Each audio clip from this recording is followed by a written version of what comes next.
जुल्फिकार और मौला अली की हिकमत। एक दिन मौला अली कहीं बैठे हुए थे कि एक सहाबी आपके पास आया।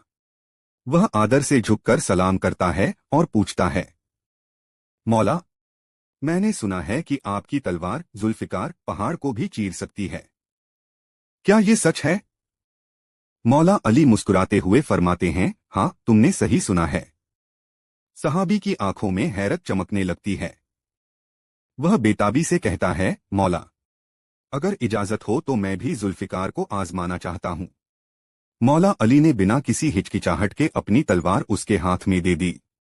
वह खुशी खुशी तलवार लेता है, पूरे जोर से पास की दीवार पर मारता है, लेकिन कुछ भी नहीं होता। न दीवार टूटती है, न ही तलवार में कोई असामान्य असर नजर आता है। वह हैरान होकर मौला अली की तरफ देखता है और कहता है, मौला, आपने तो कहा था कि ये पहाड़ भी चीर सकती है, मगर ये तो एक आम तलवार की तरह निकली। यह सुनकर मौला अली मुस्कुराते हैं, आंखों में हिकमत और दानाई की चमक लिए फरमाते हैं, मैंने तुम्हें अपनी तलवार दी है, अपना हाथ नहीं। जुल्फिकार तब बनती है जब अली के हाथ में हो, वरना ये सिर्फ लोहे का एक टुकड़ा है और कुछ नहीं। यह कहकर मौला अली ने जुल्फिकार वापस ली और सहाबी चुपचाप सिर झुकाकर सोचने लगा कि असल ताकत हथियार में नहीं बल्कि उस हाथ में होती है जो उसे थामे हुए हो।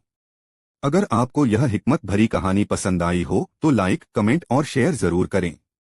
और अधिक इस्लामी किस्से और घटनाएं जानने के लिए हमारे चैनल को सब्सक्राइब करें।